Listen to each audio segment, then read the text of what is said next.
Ladies and gentlemen, we have caught and compromised to a permanent end Osama bin Levy.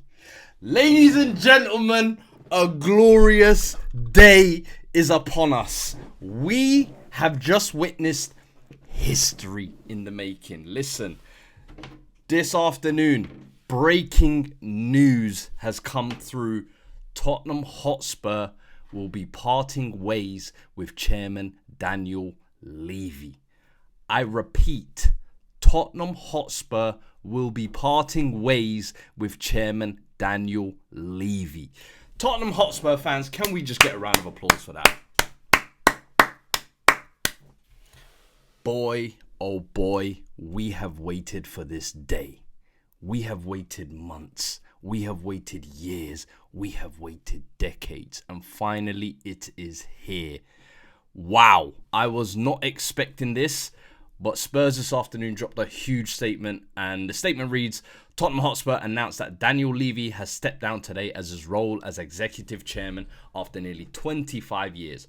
Tottenham has been transferred over the last quarter of a century. It has played European competitions in 18 of the last 20 seasons, becoming one of the world's most recognised football clubs, consistently invested in its academy, players and facilities, including a new world-class stadium and state-of-the-art training centre. The club has competed regularly at the highest level, enjoying a number of fantastic on-field successes, including the most recent Europa League win.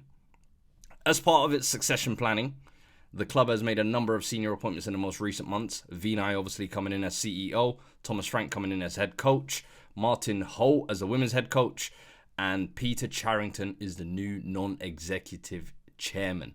Now, they say this is all part of the club's ambition to ensure that this is the long-term sporting success. It delivers long-term sporting success. And they said this is a new era. The new chairman says this is a new era of leadership for the club on and off the pitch. I do recognise there has been a lot of change in recent months as we put in place new foundations for the future, but we are now fully focused on stability and empowering talented people across the club, led by Vinay and his executive team. What a statement.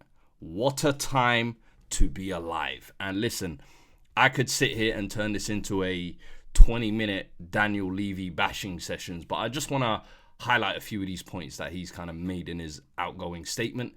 But then also just kind of my thoughts on it. And let me know your thoughts as well in the comments below. Tottenham fans, I really want to know your thoughts on this. Is this a good move? Is this a bad move? Sometimes they say, be careful what you wish for. We have been wishing for this for a long, long time. And now it's here. But he says here in his statement, becoming one of the world's most recognized clubs, consistently invested in its academy, players and facilities, including a new world-class stadium and state-of-the-art training center. Let me start there because that's one thing I actually will give him credit for. In terms of prior to him coming to Spurs, Spurs were seen as maybe a cup side, a side that can go out and win an FA Cup, maybe a League Cup in 99, FA Cup in 91. However, in the league, they were a mid-table club, you could say. Has he come in and over the last 25 years, have we become a club that is competing in those European spots? Correct. Has he come in and built one of the best stadiums in Europe, arguably the world? 100%. And when I go there, I absolutely love it. Have we built a training ground that is state-of-the-art and when players come in, they absolutely talk raving reviews about it? And even Maz, who is a head coach of SDSFC, he coaches at Arsenal Youth. He says one of the finest things you have going at your club is that training centre. Whenever people come, play there, visit there, they always talk about how highly they rate it. However, that is off the pitch. Let's talk on the pitch, shall we? Because off the pitch, I give it to him. If Daniel Levy was known as the last 25 years as the head of business, as the head of, commercial, I promise you half of the stick he gets, he probably wouldn't get.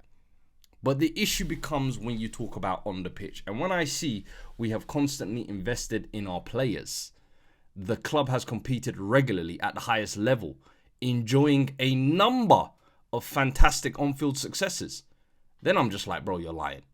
Even in your outgoing statement, you're lying. Because we have not had fantastic successes on the pitch. You have taken us from here to here. But you refused, it almost felt like, to take us from here to the top. And that's where the issue Tottenham fans have. For 25 years, it almost feels like we've been sold this dream of nearly getting there, nearly being there, always being the bridesmaid. Let's look at it in chronological order. Martin Jol, when he came in, gave us back-to-back fifth place finishes, and it almost felt like you could not wait to get rid of him because you sacked him at half-time during a game. And the one thing you notice throughout Daniel Levy's tenure is he's always infatuated with the new shiny toy that has come out the year before, or the new shiny toy that has come out this year, and that's the manager. And Juan de Ramos, I remember at the time, just won a couple of Europa Leagues at Sevilla. He was the new shiny toy around Europe. He couldn't wait to get rid of Martin Jol so we could bring in this new shiny toy. That new shiny toy goes and wins you a Carabao Cup. Granted, worst league form, you get rid of him. You bring in Harry Redknapp, who has us competing in the Champions League places for the first time since 1989. And once again, Andre Villas-Boas doing his thing at Porto. You cannot wait to get your hands on that new shiny toy. Out with the old, in with the new. And that was egg on your face again. And even though AVB got us our highest points in Premier League history, that didn't go well because you got rid of him to bring in Tim Sherwood. That Tim Sherwood, the less I speak about it, the better. Tim Sherwood comes and goes. Who comes in afterwards? Pochettino. And at the time he was managing Southampton, fantastic manager to bring in. Right time, stabilizes the club. Builds a culture. Builds the back-to-back best defensive record in the Premier League. Builds a real squad and starting 11 that is really capable of competing. Almost challenges for one title. Almost challenges for a second title. But never really there. Get to a FA Cup semi-final. Not quite. And then this manager gets to a Champions League final after being allowed to spend zero. I repeat, he spent zero that entire season and got to a Champions League final. And you couldn't wait to get rid of him 3 months later. That is the issue at Tottenham that Spurs fans have had at Tottenham. That is the issue there. This guy's inability to see out a project. This guy's inability to fall in love with something and then back it like he loves it.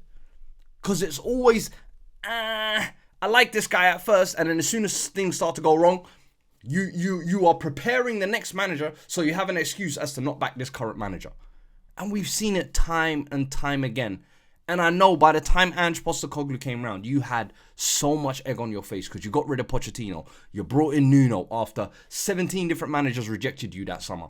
Then you brought in Jose. Then you brought in Conte. And they exposed you. They called you out in broad daylight for what you were. And then you had no option but to tuck your tail between your legs and go and get a manager like Ange.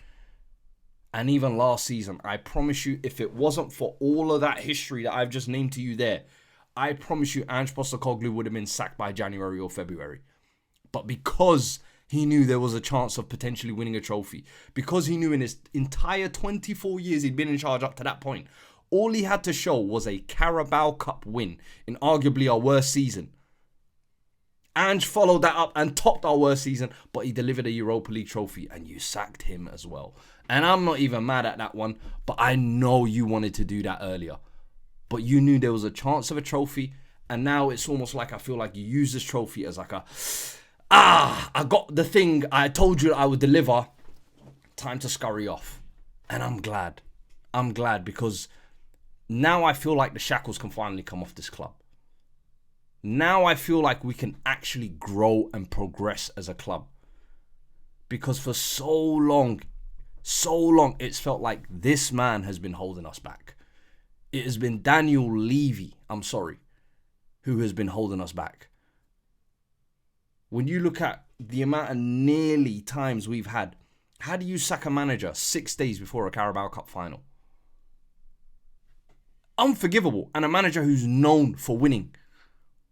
How do you sack a manager who really built the club up after going through the mud for a couple of years in Pochettino, after you've given nothing to back him? It's just a baffling decision after baffling decision after baffling decision on the pitch. And so many times we've spoken about as Spurs fans, the amount of bad transfer windows we've had, the amount of, quote unquote good transfer windows we've even had, but we're missing something. This summer being a prime example. There could be more done. You're seeing other clubs do more. You're seeing other chairmen do more. And instead I'm told, nah, come on man, we're little old Spurs. We got to, no. How about you put your money where your mouth is? Because Daniel Levy, I'll have you know, is arguably the richest chairman in the league. In terms of personal pocket money, put your coffers on the table. He is top 3, brother. But we're not run like that. Harry Kane was 200k, our highest earner in the club's history. We have, and I'm not saying, wages should be doled out willy-nilly, but you're telling me there aren't top players who we could have offered bigger contracts to. There aren't top players who we could have gone after and told them, you know what, we're going to offer you 250k. But because that barometer, because that ceiling is always there, we're always capped. We're always held back.